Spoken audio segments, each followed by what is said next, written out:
Hello and welcome to the Gambling Files podcast, our second episode of the week. If you listen to our previous episode, you'll now know more about ambergris than you ever wanted to know, and whale rectums.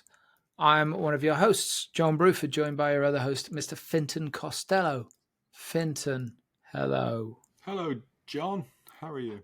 Yeah, I'm okay. I've got new neighbours. You got rid of the ones? No, they're still there, unfortunately.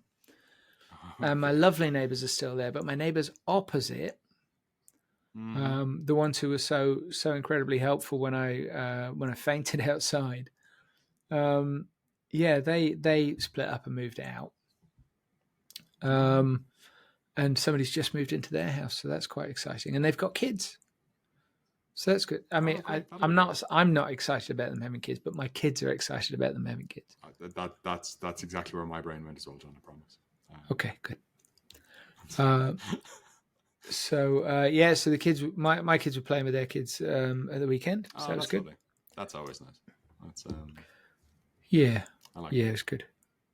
And their kids are also friends with the kids just around the corner. They're really nice kids too. So all in all, I think it's all working out quite well. it's lovely, kind of, particularly like it's coming up towards summertime. Kids outside playing, everything nice. Yeah. And I like to think that when the kids are outside laughing and playing, that it's like an icy dagger to the heart of my unpleasant neighbours. You just keep buying all the kids' footballs. Yeah, totally. don't like a football. Kids with a football to terrorize the neighborhood. I found 2 hedgehogs in my garden. Oh yeah, which pleases me no end because everybody loves a good hedgehog. But they were making these. They were really, really noisy, and so I left them to it. No. They've already done that at this time of year. But even the cat just basically ignored them and came back in the house. And so I had a little look. I'm like, brilliant hedgehogs. What the hell are they doing? I don't know. So the next day I go out and I have a look where they were, and they were eating dog shit. Fair enough. So they're barred now from my garden. They're like petty criminals. So you have to pick it up though, right? Huh? No, because they're only little. They only took bites. And he's a big dog. Nibbling it. He's a big dog. They're big poos. The hedgehogs were probably brilliant. We're fixed for the entire spring. I carry it back, but it's too big. So there was that as well. So that was nice. Wildlife is going strong in my garden. Don't think it's going strong in anybody else's garden, but mine is a little more overgrown. So what else is new? Be friendly. Being bee friendly is the hot new trend, gardening trend. So I've been doing that for years.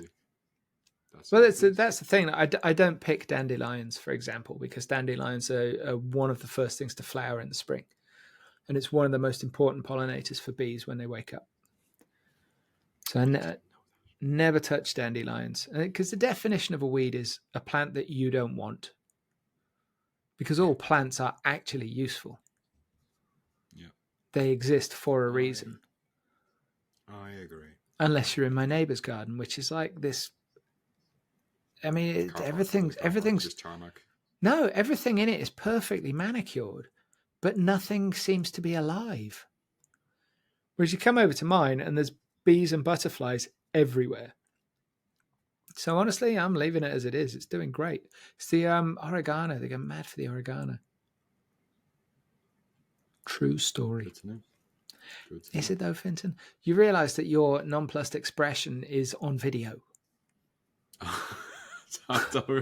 We've switched from audio, haven't we? Yes. Here's me doing my finger exercises. I thought you were doing the old whale rectum imitation. No, it's close, but no. 5p, 50p, 5p, 50p. This was me when I was stopped by the police.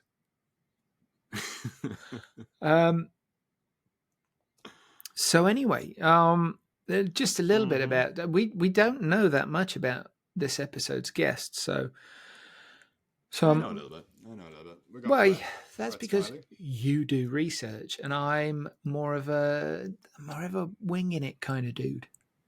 I literally read the briefing notes that we make them submit before they come on, John. It's literally. Oh, what's that on your nose? It's a bit of brown. Fine.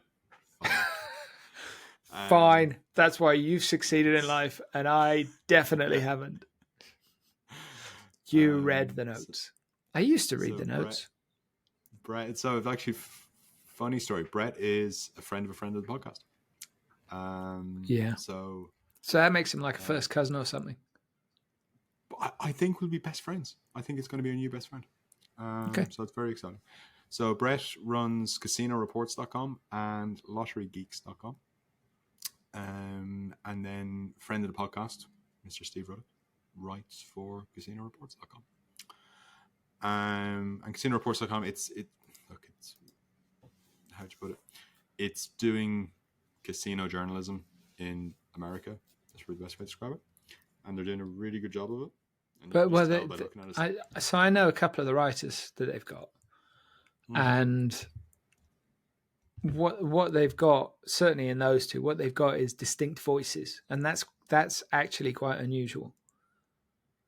Mostly people want generic, homogenous, what they disguise under house style. Well, the thing is, there's a squillion of these websites, and this would be one of the few you'd actually go back and read. And bookmark. Well, yeah. All right, I'll keep it. Well, they got Steve Ruddock, Steve's a terrific writer, and a very diligent journalist. The other chap that they've got that I know is Richard Schutz, and Richard has been on the podcast. I think I've got a feeling you were away. Richard was on the podcast. Richard's done some writing for me as well. I know Richard. So Richard's. Has he? No, he hasn't. I don't know. I know it doesn't matter. Richard's, yeah, I know Richard. But Richard's one of those writers. He's got a very, very distinct voice in his writing. There's a lot of personality in his writing. Yeah. And it's two writers that I would go to visit. I read pretty much everything Richard writes. I follow him on Twitter. That's how I know Richard. I'm a big fan of Richard. It's going to turn out to be like Stephen King or something, isn't it? That you've confused him with. No, I absolutely follow him on Twitter. I know I knew him from somewhere. I know it's the Golden Girls. Oh my god, it's a joke from the last episode. Okay, yeah, I know Richard. He's a very, very smart. Yeah, and that's the thing. Like, smart people attract smart people. It's one of the best signs. So yeah, I'm really looking forward to having a chat with him. So it'll be exciting. Well, yeah. So we're going to talk to Brett about his project, but there's some other stuff that we're going to be talking about as well because he's clued up on the North American continent. So who knows where this conversation could lead? Anywhere. It's a relatively quiet news day, and as we record this, the industry is waiting on the verdict out of Germany about the old. I think it has potentially massive. What's ramification? The thing about where the players can reclaim their losses. Oh, is that this week? Is it? I think I've got a feeling it's today. So as we're recording this on Tuesday, the 16th of April. Tell you what, it's gonna be some fucking twitchy bums in Malta. Today's a big day. but what this addresses, what this really addresses, is at what point better responsibility and operator responsibility overlap, and I mean, that's the point of regulation. The point of regulation is defining operator responsibility, right? So it's a big part of that thing. What regulation doesn't do is define better responsibility. And I can actually see that becoming an issue in the future if those losses are pursued. I think it's completely mental as well, because I mean I don't know the ins and outs of the case, and possibly we need to get our Germany correspondent on to discuss. But I think we should. I do believe it's related to when addiction is a factor. But I suppose the where I'm struggling with it is there's going to be legitimate cases which should be taken. Yeah. But then, like Michelle explained, there's been, like, you know, Better Call Saul style class action advertisements running. So anybody who's ever lost 50 quid Yeah. can try and claim it back. And that it's kind of like, you know, and then there is a tactic among bonus abusers, for example, where they'll get self-excluded and then sneak back onto a platform, not just in Germany, but sneak back onto a platform. And then if they lose their bets or lose their arbs, whatever they're doing, they go, oh, I'm self-excluded, you've got to refund my deposits. So they use it as a way to, so, which then obviously then muddies it for legitimate case. So it's but then, of course, the operator should be able to come back and say, yes, but you won 10 grand off us last month, and so we're going to need that back because you're self-excluded. They'll never, well, you wouldn't try and shut it down under that situation. So, but it gets abused as well, I think, is the problem. Oh, totally. And it's just goes to show people, the only people making money in this is the lawyers. It's true, you know, as a newspaper column, I think it was, I was reading the other day, is, you know, actually it might have been a Substack I was reading the other day. You know, you got two sides of a conflict being reported in newspapers internationally, and the only fucking winners in this are the people that are selling the fucking armaments. Anyway, on that note, meet Brett Smiley. We're very much looking forward to this one. And thank you to our sponsors. Oh, fuck. For God's sake, Finton. Talking of enablers, big shout out to Clarion Gaming. What? I don't know what you're talking about there. No, Finton is right. Yeah, you are quite, and I'm very, very sorry that I forgot the corporate overlord speech. We've got to say thank you to Clarion. IGB Amsterdam's coming up soon. Make sure you book your tickets, get your hotel in Amsterdam, give Finton a shout if you're in town. I'd love to say hello. And also a big thank you to Optimove. Links in the show notes. Book the demo, get the demo, do the demo, then decide. They're brilliant. Over half the gambling industry uses them for a reason. It's going to save you money. It's going to make you money. It just works. It's pretty much a no-brainer, but you're never going to know unless you have a look at it. So have a look at it. And then really do message me if we're bullshitting, because we're really not. If you do the demo and you're not happy, you think it was bullshit and waste your time, let me know. I will send you a hoodie and a t-shirt and a mug. But also we will have you then on a blacklist as somebody that we know is not honest.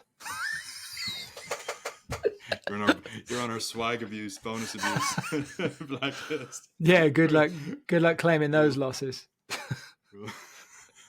Oh my god, my 20 euros. Anyway. Enjoy the episode. Not actually. We're joined by this week's second guest, unless I've utterly fucked up the order in which I'm doing the episodes, in which case ignore everything I've just said. We're joined by Brett Smiley, who is the Chief Content Officer.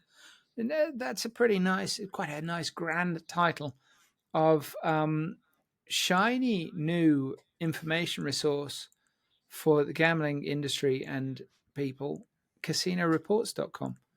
Brett, welcome. Great to be here. Thanks for having me. And yes, it is a shiny new title, or grand title, as you said. I thought about just going with editor-in-chief or something like that, but my partners decided to bestow me with some sort of chief, and then threw the word content in there, so I took it.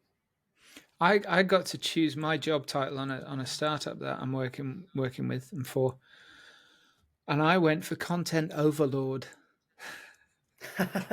I saw that. That's funny. And I might regret rebrand myself. I just thought let's just stick to the truth. I thought let's just, I'm a great believer in any fancy branding. Let's look at the bare bones. What are we doing? Where I'm the chairman of the Gambling Files podcast. Yes, you are. I'm the chairman of John. Which I'm sure when you look back at your life, you'll be like, do you know what the thing that was best was? It was that whole period before I met John. Well, damn him. Something like that. So, Brett, tell us what is casinoreports.com? What's that all about? It is still a fairly young publication. We're envisioning it as a Sports Handle 2.0. Of course, Sports Handle 1.0 was a site that I launched in around May 2017. It was before the Supreme Court granted cert to the case that changed quite a bit here in the U.S.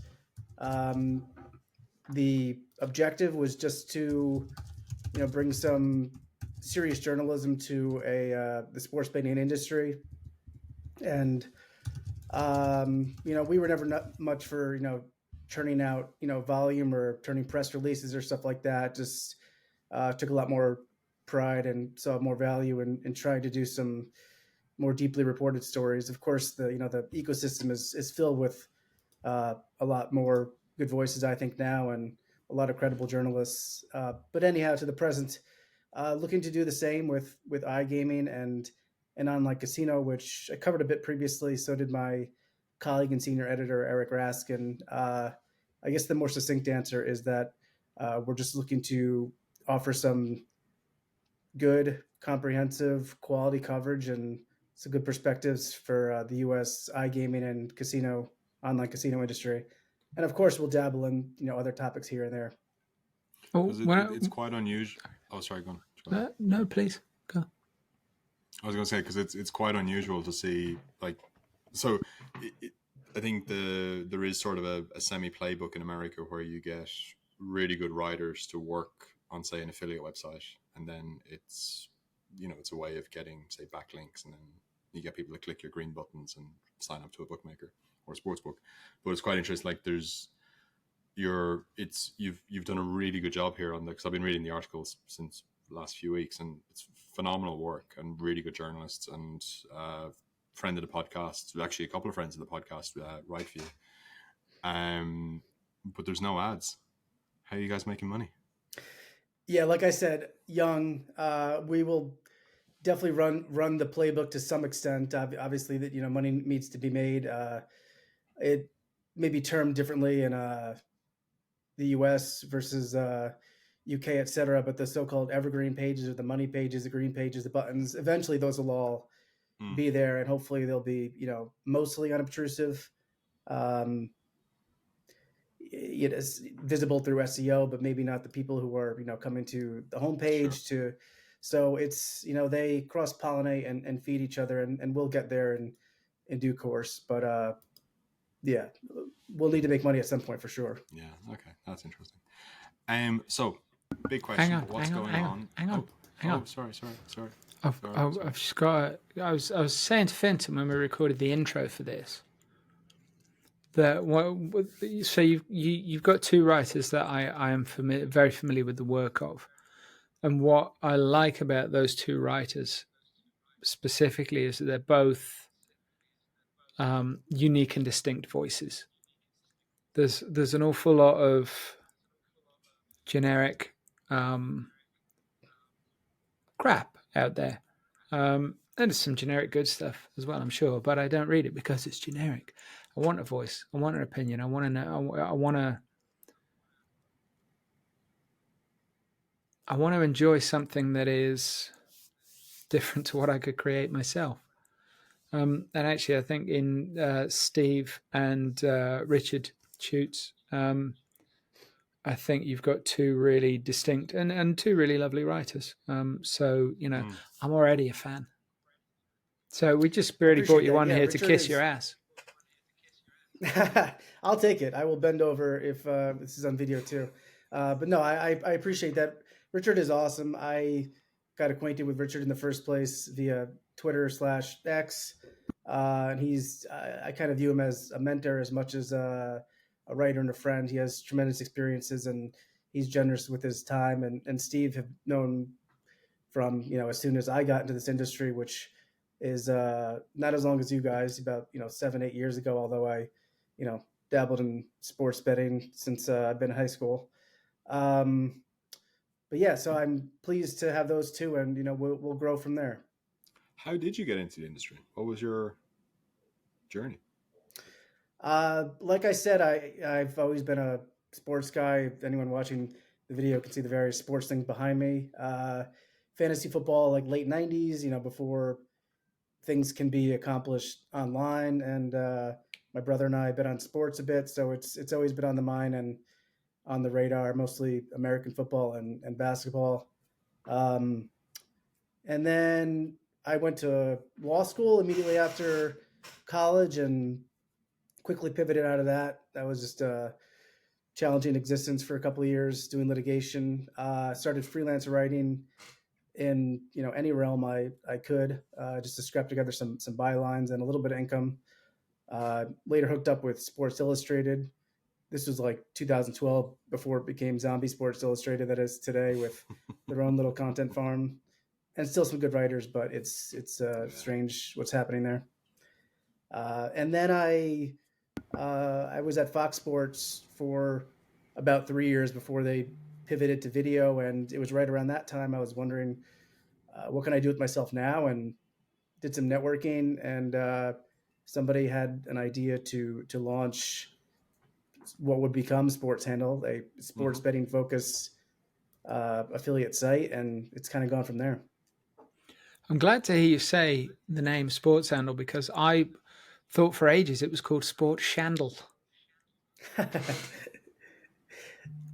So honestly, I haven't heard that one before. There were a couple. Really?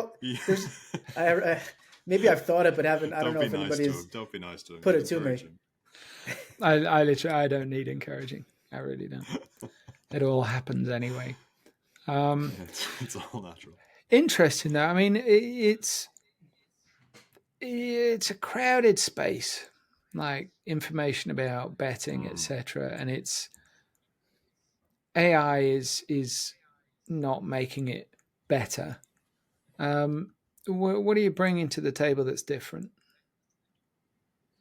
Yeah, no, AI is definitely not making Google better. I mean, it's making Google more confusing. I know a lot of the other affiliates are grappling with, some of those partnerships and whatnot that they have with the other high domain authority things, and whether it's parasitic or not. So, as far as what different can we do, I mean, I know that we can only distinguish ourselves by existing outside of the news cycle. So that's where I try to spend more of my mental energy. I'm working on one feature. I won't say more than that. It concerns VIPs.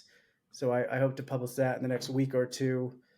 I think just do quality interviews, really listen to people. I try to listen more than I speak, even though I'm speaking quite a bit here.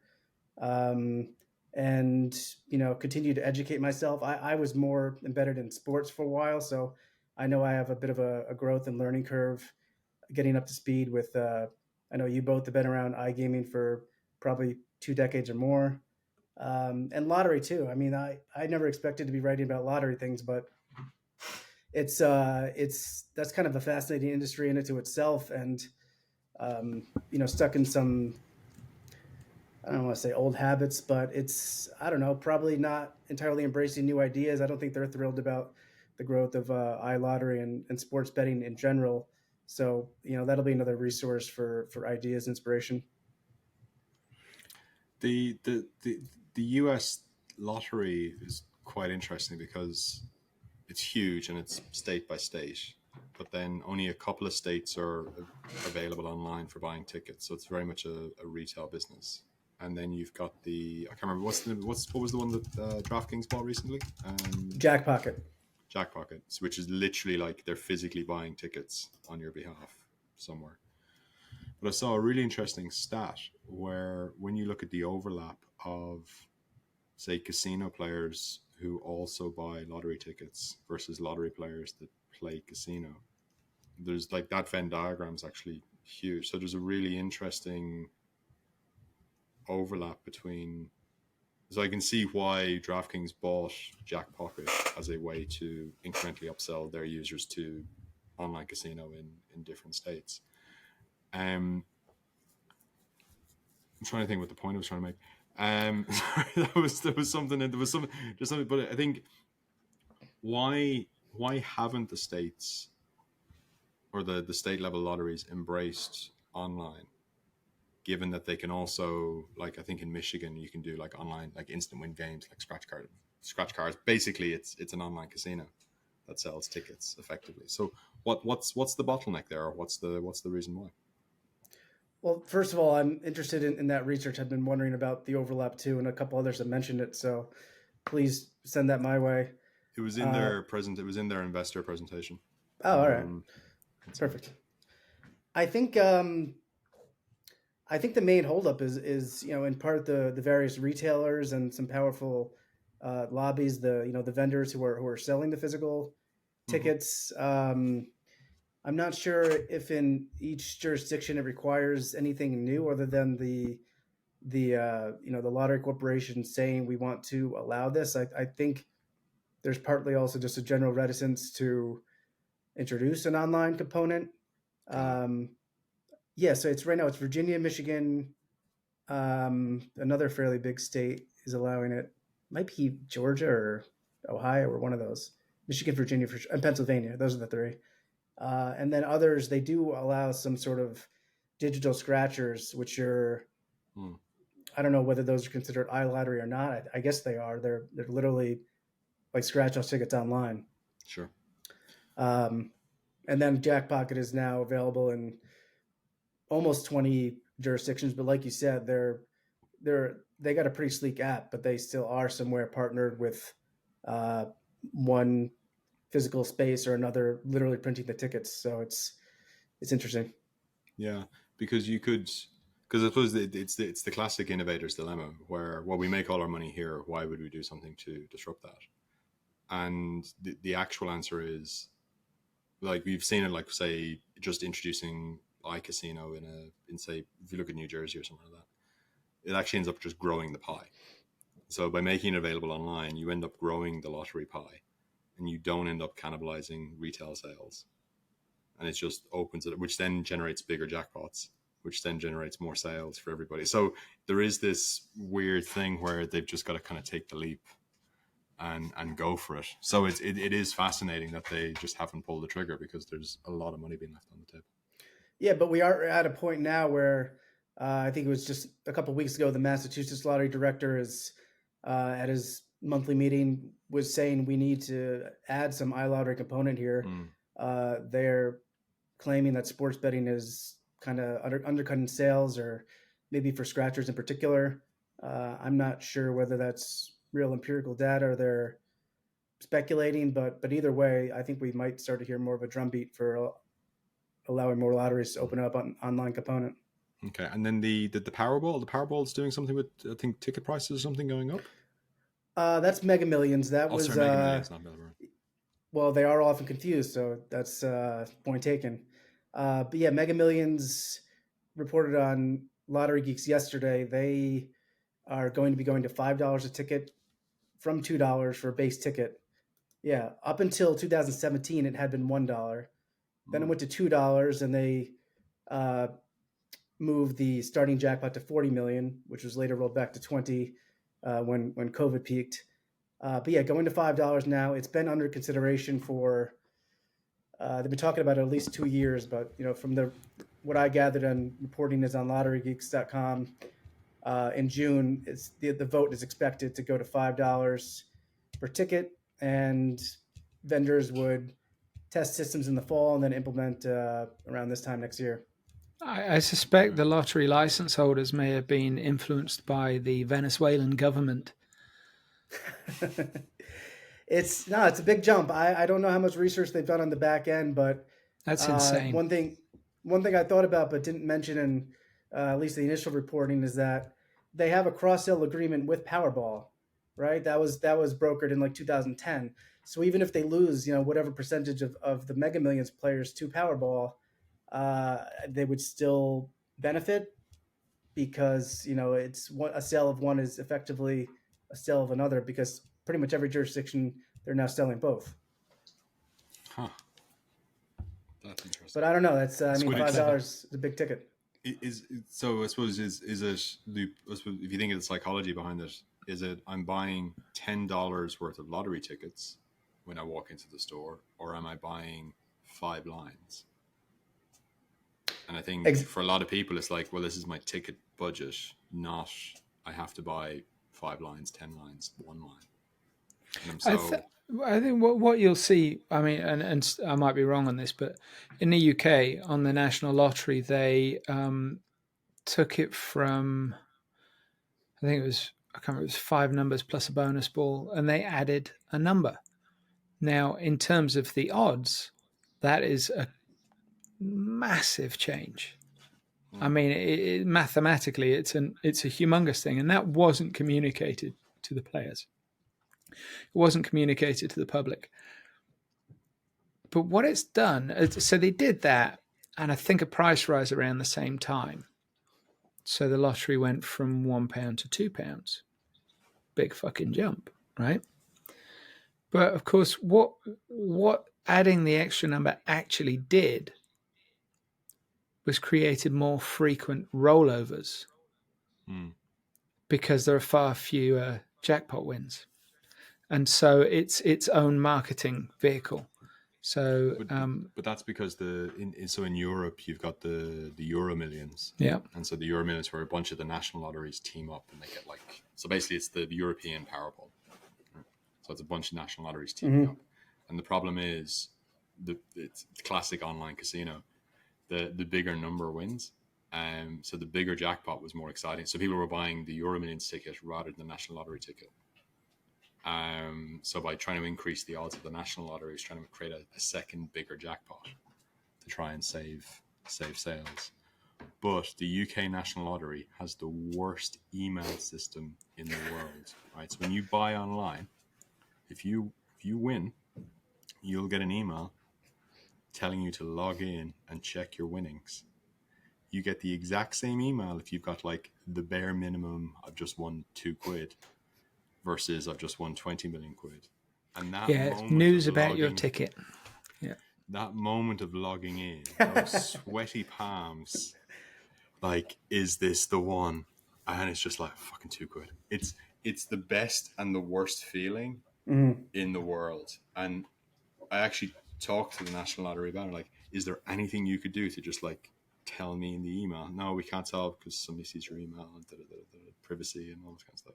Wait, they don't just share the numbers so you can check yourself and don't have to rely and log in like this? You can obviously check your own numbers and stuff on your ticket, but it's just Jesus you know the cruelest thing they do is that you can check your numbers historically on the app. No. So you can see what you could have won. Don't do that. I know, right? I'm not getting sucked down that wormhole of bitterness and shame. I did hear of a power user scratch card strategy though. You know the way, so there's in the stores there's a little scanner to check your thing. So you can do this thing where you don't even have to scratch the scratch cards, you just scan the barcode and it'll tell you if it's a winner or not. That's proper hardcore scratcher strategy. That is. It's just I don't even have time to. I've got so many cards. I'm not even going to scratch it. I'm just going to sit here scanning them. I've got an issue with scratch cards, right? So in the UK, right, there's a newspaper called The Guardian, which is pretty well known, pretty well respected. They banned all gambling advertising. Fair enough, that's their prerogative. As far as I'm concerned, that takes them out of the conversation. Though they now have no leverage in that conversation. They're heavily critical of the gambling industry. Yeah, I do. Well, Finton, they can't change anything now. They can't use their leverage to change anything. All they can do now is piss and moan, and then everybody will just be, oh, well, it's only The Guardian. All right. Okay. I've never thought about it. What they could have said was, here's what we don't like about how you're advertising. Here's what we'd like you to change. And if you do that, then you can continue to advertise. Great. And you can reach all of our readers. They can't do that now. They have no influence now. It's just, oh, it's the Guardian again. They hate us. Anyway, they banned all gambling advertising except the lottery. The lottery is fine. And there's a joke in the industry, which is, well, the lottery isn't gambling, is it? And I just thought the thing about the Guardian is that it's a very middle class paper. I mean, there's no getting around that. It's terrific reporting, investigative journalism that is second to none. But it's a middle class paper for middle class people, written by middle class people. And anybody that is on that paper that doesn't think the lottery is gambling is a fucking idiot. And they've never stood outside a fucking newsagents in Bradford on fucking Gyro Day and watched people walk out with armfuls of scratch cards. Because there's no safety measures with scratch cards. There's none of that shit. There's no way of monitoring it. I've asked the lottery this. I did an article on it. I said, like, how do you educate staff? Because there are people that work in newsagents that only work on a Saturday. There are part-time. There's loads of part-time people. How are they going to monitor these things? Some of these places are open 15 hours a day. It's not possible to know what somebody's bought. And yet, that's not gambling. Sorry, I have a bit of a thing about scratch cards. But it's a great example of really good branding, right? So it's 50% of the profits, whatever it is, go to charity. And so all their effort, and a lot of state lotteries do this, all their effort goes into, funding Olympic athletes, the local health center, like all of the money that gets dispersed around the country. And they'll stick a national lottery ticket on it or a logo on it, on the building or whatever they're doing. And by positioning themselves, like the gambling industry as a whole can learn from that, by positioning themselves with all the good causes on one end. So it feels like, wow, it's helping the local whatever. And then on the flip side, because they've done such good, they're allowed to get away with advertising that no gambling company would ever be allowed to. So if you take the UK lottery's example, their catch line is, it could be you. And then it's somebody on a beach, on a speedboat, with a hot woman and a drink and a load of cash, or some sort of absolute crazy fantasy that if any sportsbook or casino ran that ad, everybody would be sent to jail. So there's this amazing brand positioning, and it's the power of having the government on your side, and the government, like, this saves the government having to do stuff. But one of the main people behind the I believe it's called the Health Lottery. Oh yeah. I know where this is going. One of the main guys behind the Health Lottery made all of his money in phone sex lines and cheap seedy porn. And I know this because I used to work for him when he was a pornographer. On the phone, Jonathan. That's why we got him on the podcast. He's got a great voice. Oh, what am I wearing? American. What is the Health Lottery? It's like a local lottery thing. Well, yeah, it's a British lottery that purports to help the NHS, etc., and organisations that are all about the public good. It's doing what it says it's doing, but calling itself the Health Lottery is a bit of a leap. I wasn't sure if this was something with how they ration out organs in the UK or something. That could be. Well, that's no, a different lottery. yeah. There is a health lottery in the UK, but sorry. Yeah. Well, if you've got an unusual condition, Finton, it is a lot. When my sister was having her treatment, there were only 2 places in the UK that did this particular operation that she needed. She could either go to Southampton or Manchester. So Manchester's like, a couple of hours north of Ludlow. Southampton's about 5 hours away. So Southampton. Brilliant. Let's go visit her, kids. Good times.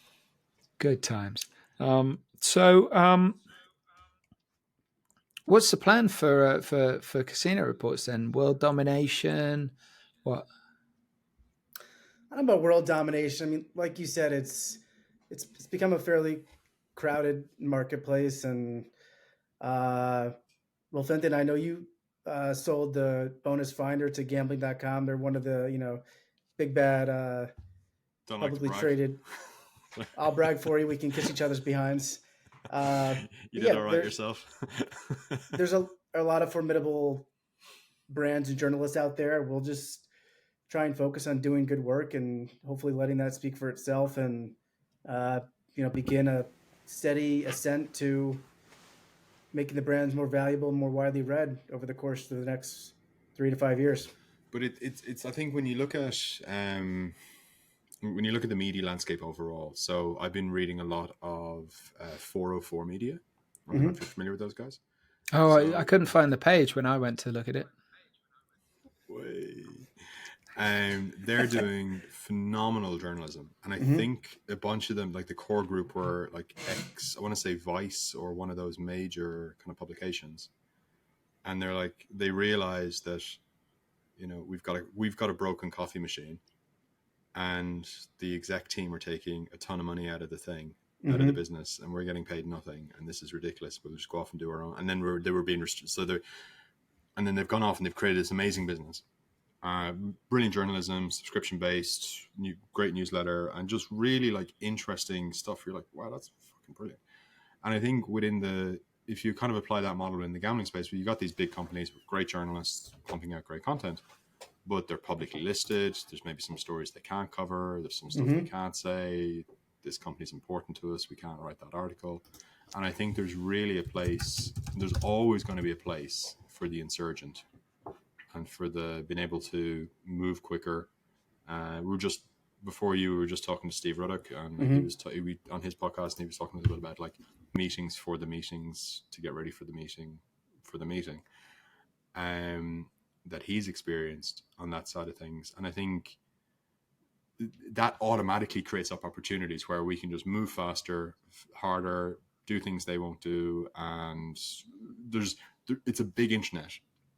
Competitors are only a click away, and big companies have a lot of advantages, but there's a lot of disadvantages too.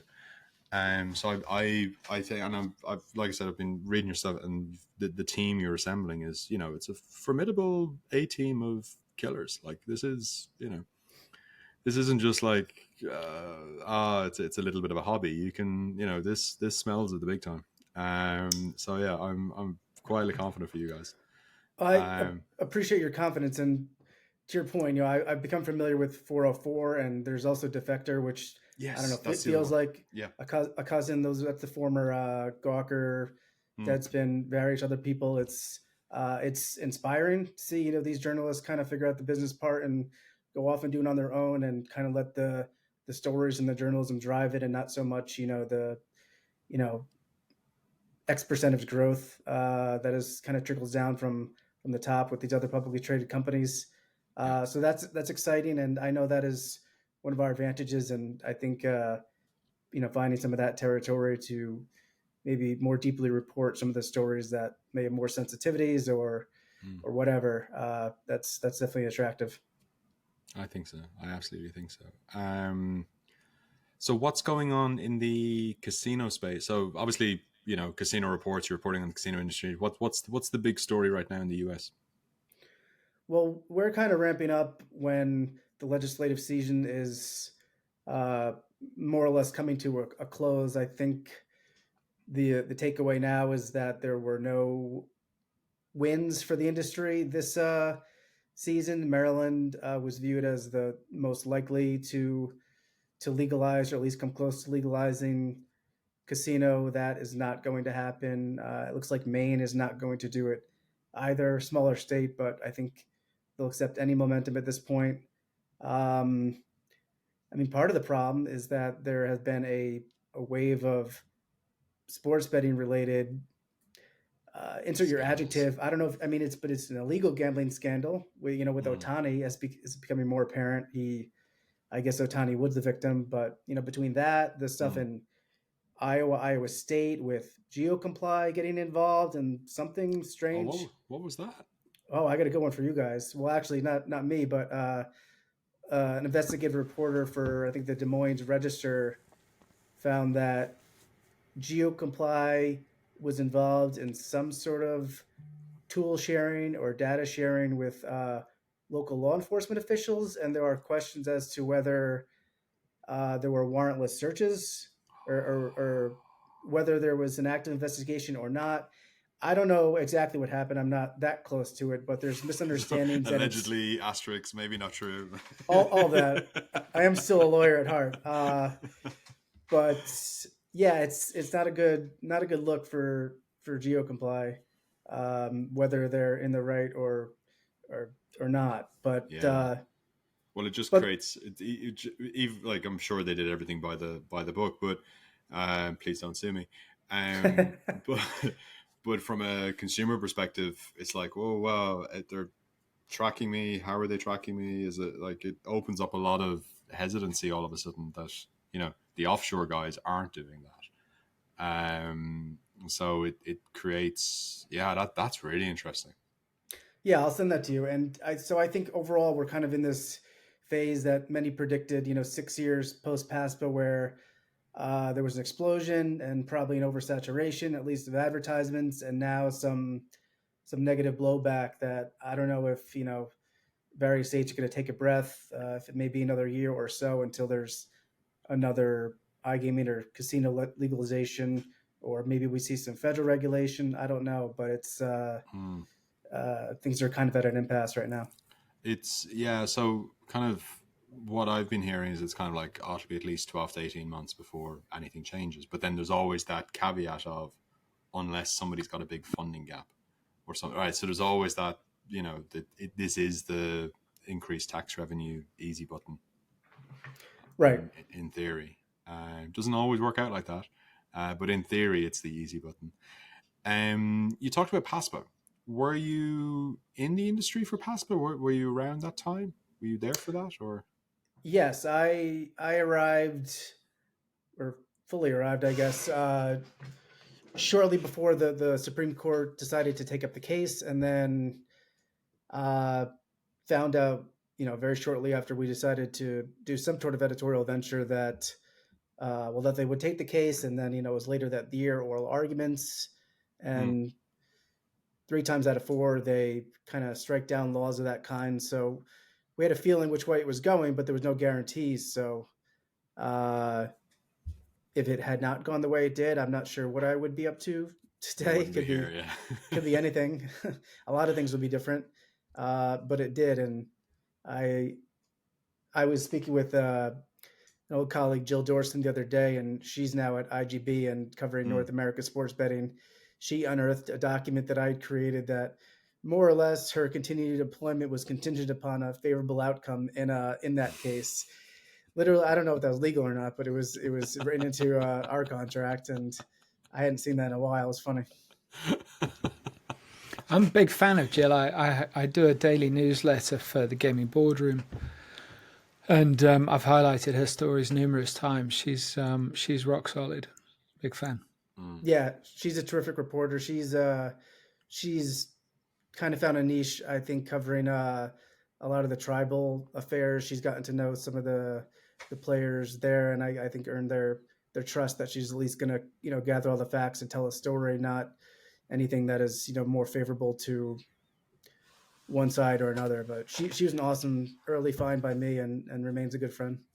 You've just reminded me of something that's been playing on my mind for several days now. Now, just bear with me here.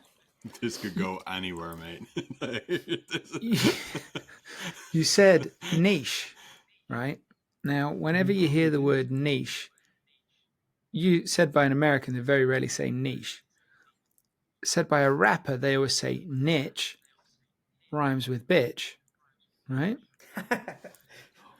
And so that's usually where that goes. Now it's only niche from now on for me then.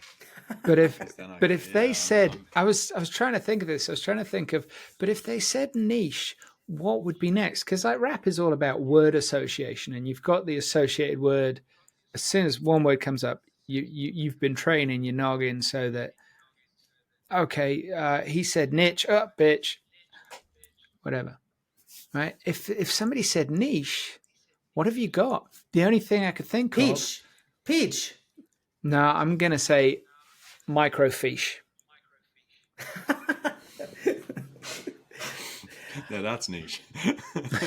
Yeah, it is, but it's like, niche. But what a librarian diss you've got there. It's pretty good. Like, fuck you and your research, bitch. Do you have a rapper alter ego that I'm not yet aware of? I have got one actually. My rap name is Cut You Good. KUTCHUGUD. Nice. I gotta look that up on Spotify. I was chatting to a lovely guy who does AG briefs stuff. He's an American actually. Does AG brief stuff in Asia, and when we were talking about rap, he's a mad keen musician, and he said, "What's your rap name?" And I had to think about it for about 30 seconds. I'm like, "Oh yeah," and I said it, and he's like, "Shit, that really works." I'm like, "I know." Somebody should just pay me for thinking shit up, but sadly that's never going to happen. Sponsorships are available. Yes, and let's not forget, Finton, I am freelance. I'm cheap. Very cheap. He'll do anything. Well, actually, I was thinking actually when Brett was talking, and he was saying about when you were trying to get bylines and stuff, and I was thinking one of the best things that I ever did professionally was when I was working at QVC, and it was like in the UK.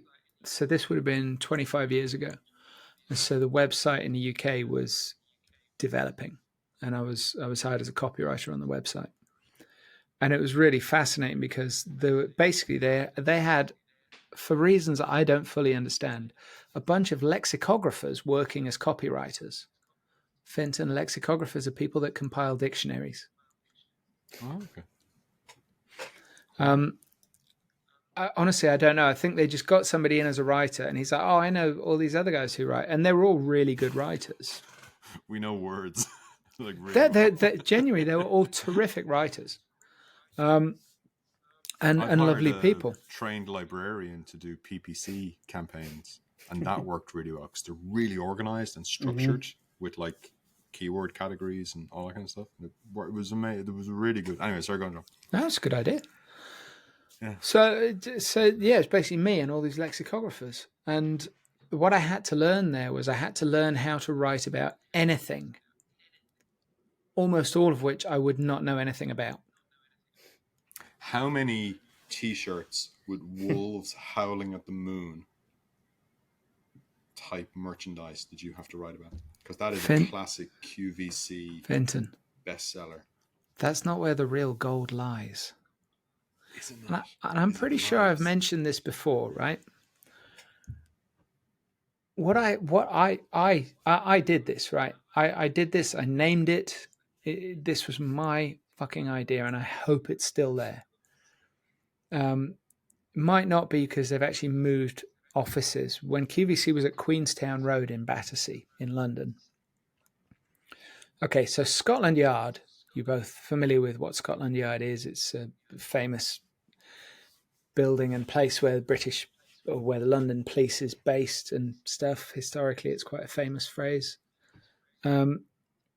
Scotland Yard had a thing, and it would pop up in papers now and again, and they would call it the Black Museum, and it was things they'd confiscated off really nasty people. I created the QVC Black Museum, right? What this comprised was, the challenge was, everybody from the copywriting room would have to go down to the staff shop, spend a maximum of £5 and buy the worst thing that they could find. Now, this was very difficult because there were a lot of bad things, but the real gold was QVC does some things really well, like buying tech and stuff like that of QVC. Brilliant. Great price, usually really good stuff. Their QC department is really exacting. You know, it's difficult to get stuff on QVC. It has to be good shit. It might not be nice good shit, but it has to be good shit. Right? The staff shop also had the stuff that didn't pass QC. Mm. It was pure gold. My favorite was the somebody picked up a feng shui leaping salmon fountain. Fountain. I love it. Which was this little trickling fountain with these copper salmon that were theoretically leaping, that were just stuck onto big plastic posts. The reason that I love that so much was that we had it running all the time until somebody from maintenance saw it and said that we weren't allowed to have it running because it wasn't safe. And you're like, no, it's not water. This is all vodka. It's pure ethanol, honestly. But yeah, so and we ended up with shelf. We actually got some shelves in the office just to house the museum. And it turned out there was another guy in another part of the building who was doing something similar, but he only bought owl-related stuff. That's awesome. That's niche. So he had like an aviary around his desk. It was just owl after owl after owl. And he left before me, and he donated his entire aviary to the Black Museum. So I had a good time at QVC. I can't say for sure. They started something just after I left, I found out, which is basically when you left the copywriting room, you could pick something from the Black Museum to take with you as a memento. Wow. That's awesome. So were you writing scripts for on air or web copy or what? No, it was primarily web copy, but also I got involved with so very, very small teams that were developing new formats for purchasing and stuff. So they pioneered something called the buy button. So QVC obviously is quite a big organization, but it's much easier for them to test technology in the UK than it is in the US because the UK is a really small country. Hmm. So when they were doing tech rollouts, they would try them out in the UK before they went to the US. And they pioneered something called the buy button. So they developed it with a tech firm. And the idea was, I'm paraphrasing here, I'm putting some of my own words into this. You're shit-faced drunk, it's late at night, you see something on QVC, you're like, Jesus, I gotta have that. You press the button, you're already logged in. Press the button and it's on its way to you. Now, bear in mind, this was 25 years ago they developed this. Talk about ahead of their time. It's phenomenal. I was part of a small team developing that. There were a lot of insights, I'm sure, gleaned from my mother in the late 90s. We used to get so much shit from QVC. Like it was unusual that a day would go by that there would not be something she purchased from QVC. But here's the thing. She would return enough of it that eventually they like threatened to stop shipping to her because she was ordering and returning such high volume that I guess her business she must have tripped some wire that they didn't even want her anymore. Yeah, I guess. I mean, I think you got to go some for QVC to say, I'm sorry, love. I had a highly abusive relationship with alcohol for many decades. And my finest moment, I think, was I was so drunk and I didn't know that I'd been online shopping. And this package turned up and I'd bought myself a fake diamond studded Batman belt. But it's particularly bad, Finton, because like it's to fit like a 26 or 28 inch waist. I could just about get it around my thigh. But no, it was definitely an adult thing. It was definitely, and I've still got it. And I will get it put on a bigger belt at some point because it is class. Yeah, but can you imagine? That's my Christmas present sorted. Can you imagine like opening up a package and being like, Jesus, what have I done? What was I thinking? I mean, it's awesome. Was that rock bottom? was that the trigger? It's like, oh my God. It's a bit it was certainly one of the lower steps. It was close, Vinton. It was close. I was circling the drain. Yeah. Oh man, that was. It was kind of. Sorry, I partly admired myself at that point as well, because it's like, my God, I mean, it's amazing. I would never have thought to look for that whilst sober.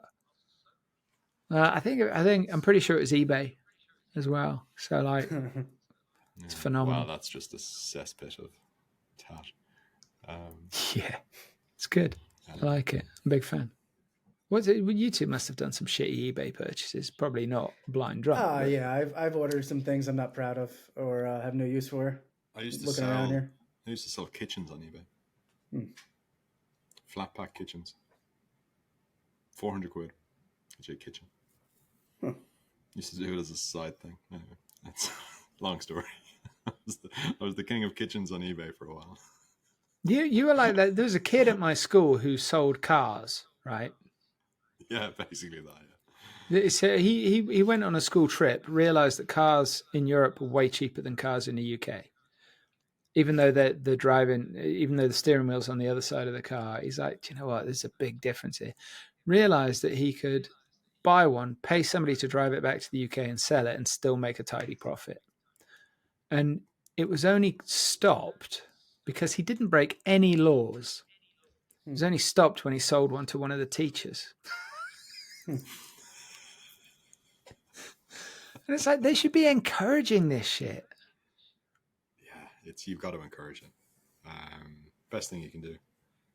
He's clearly a bright kid, clearly got a bit of spirit and a bit of get up and go about him. But I bet you were that kind of kid at school. I bet you were selling like fucking gobstoppers or something, weren't you? I was. Jawbreakers, Brett. I got that one. Fireworks. They sell those here. Selling fireworks. You sell fireworks online? No, it's good because they're his school friends. I was going to say, yeah. They're illegal in Ireland because of reasons. Right. We can't be trusted with high explosives. I can make that joke. And I used to go to Dublin and then come back and resell them. And then in college, you could go to like supermarkets in Northern Ireland and buy like cans of beer for like really cheap compared to the Republic. So I would get a van for the weekend, drive to just across the border to like a big supermarket, fill the van full of booze, take it back to my dorm room, and then like I was the off license for the dorm for quite a while. Stuff like that. I've actually got a beverage here on my desk that I got from Jill from one of her UK-based compatriots. Iron Brew. It's supposed to be hard to get or fairly valuable-ish. It's a Scottish like Iron Brew. Here's the fact, right? Scotland is the only country where Coca-Cola isn't the number one soft drink. It's Iron Brew. So it's the only drink in the world that Coca-Cola can't beat. Huh. So I should enjoy that with dinner tonight or save it for a special occasion? It's like a cream. It's like an American cream.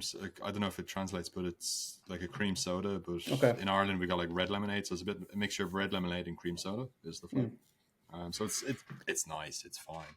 It's also the reason that I wanted to do an Iron Man, because I wanted a tattoo that said Iron Brew. There you go. Hey, mate. No, totally true. That works on so many levels. I think I've been doing a lot of hard work in the gym, been doing a lot of core stuff, been doing a lot of hip and hamstring strength. And actually, Finton, I think I might have one race in me. Oh. Have you done any of the like the shorter sprints or half Ironman? No, that's what, to use an American phrase, that's what pussies do. Okay, so have you done the full Ironman? Or that's what you're working toward? Okay. In theory. I mean, I'm kind of old, but yeah, in theory. I attempted a half a while ago, 5 or 6 years ago, and it didn't go well. I hadn't spent enough time on the bike, basically. I didn't have bike legs at all. And, on a half, it's still 56 miles on a bike. But here's the thing. It was a very sunny day, and I got sunburned so bad that my skin blistered. and actually, I still have the tan lines. I'm actually scarred from sunburn. Oh, jeez. What? Was it? Did you not? And have your head unfortunately, I was covered? wearing I was wearing a tri-suit, but it was a sleeveless tri-suit, so it's like a sort of scoot back on the cutoff. I thought you'd gone old school and was just the Speedo. I was just in a Speedo. Just No, next proper old time, school Iron definitely Speedo and goose fat. That's all I'm wearing. Slippy. And Exactly. and your Superman diamond-studded belt. Batman. Yeah. Oh, sorry, Batman. Yeah. Which if I'd probably be able to wear it as a bandana at that point. Garter. But I have got it in the back of my mind that I might have another crack at that. Oh, dude! Maybe next year. For that tattoo, just for the tattoo alone, it's worth it. Seriously, it is, isn't it? Just for that joke, it is perfect. Well, that's the thing. Everybody that does an Iron Man gets the same tattoo, except this motherfucker. Except that guy. Yeah. Oh, dog streaming. Love it. Can you hear that? Yeah, I can. He's chasing rabbits. Sounds like a small breed. Smallish. No, he's enormous. Is it Mastiff? Yeah. Not massive size. He'd be. So you guys do pounds. He's about 100 pounds probably. All right, that's not small. I take that back. But he's very tall. Got it. And yeah, he's a knob. He's probably chasing hedgehogs. A couple of hedgehogs in the garden the other night. I've got an English bulldog here. You haven't heard him, but I'm fond of the bulldogs that you guys produce there. Is the English bulldog? Oh no, hang on. I'm thinking of the bull terrier, aren't I? The one that looks like it's been hit in the face with a shovel. You mean like bulldog. A proper bulldog. Jowly bulldog? Yeah. A lot of slobber. Yeah, not a. Maybe you were describing a pug. Pugs are the more. I think it's called like the brachycephalus or something breed. Yeah. But so when somebody says an English bulldog, I think like short legs, big head, quite jowly, a little bit drooly. But like the English bull terrier is the one. Yeah, it's a little bit like me when I was buying that Batman belt. English bull. Well, no, seriously, I was like knocking on 300 pounds at that point. You know. Yeah, I got it. And I was still running regularly. But then there's the bull terrier. No, I'm sure it's the bull terrier, and it's like it's got that big flat nose on it. It's almost like an anteater, but it's a dog. I'm probably not describing that very well. Terrier. Yeah, the bull terrier is kind of an ugly look, more ugly look. Oh, is that like the one they use in like those Radio Shack advertisements? Maybe I don't know that one well. I don't know. We don't have Radio Shack. Disregard that. If we did, it'd be called Radio Shed. I don't know if it still exists here either anymore. Okay. Yeah, okay. I'm not sure. Brett, do you have one last little question for you? Yes. How'd you feel about Cobra Kai? What about Cobra Kai? How'd you feel about it? Don't judge me. I don't think I've watched maybe parts of it. We're judging. Judge me heavily. We are. But no, I haven't seen it entirely. It's there's a backlist on Netflix. I'll get there eventually, but I've heard good things. But that didn't motivate you to go and watch it. I feel more motivated now. Yeah. Ask Steve what he thinks of Cobra Kai. Okay. Right. Steve is very much. I can tell you though, my wife is a black belt in Taekwondo, so we do have. And actually, I got my father-in-law, a former Taekwondo instructor. He occasionally brings over machetes and other things. That's what's up over there. So I have a small collection. Thanks to him. He's got his own black museum. Yeah, I do. Weapons. Yeah. Brilliant. Yep. Yeah. Fabulous. Riders miss deadline. You reach up to the wall. Right? Exactly. Yeah. Those things are sharp. Don't make me bring this. Brett, best of luck with casinoreports.com. I think, with the talent that you've got on board, I think it'll do really well. Skyrocket. You're going to do fantastic. And anybody that's listening that might fancy, having a look at it, the address is casinoreports.com. Yeah, it's clues in the name. LotteryGeeks.com. Oh, yeah, and Appreciate the confidence. lotterygeeks.com. Yep. Good chatting with you guys. Pleasure to be here, and we'll keep in touch. Brilliant. Thanks, Brett. If you've enjoyed this episode of the Gambling Files podcast, please find us on LinkedIn. Give us a big, juicy, succulent like. That nearly went wrong. You can find us under the name The Gambling Files Podcast. You can find us on Twitter under The Gambling Files. I think the handle is just @GamblingFiles. You can connect to myself, John Bruford, or Finton Costello, also on LinkedIn. We're also both on Twitter. And you can find all of our previous episodes at www.thegamblingfiles.com. If you enjoyed it, please share, tell your friends, tell your family, tell your colleagues, and we'll see you next time.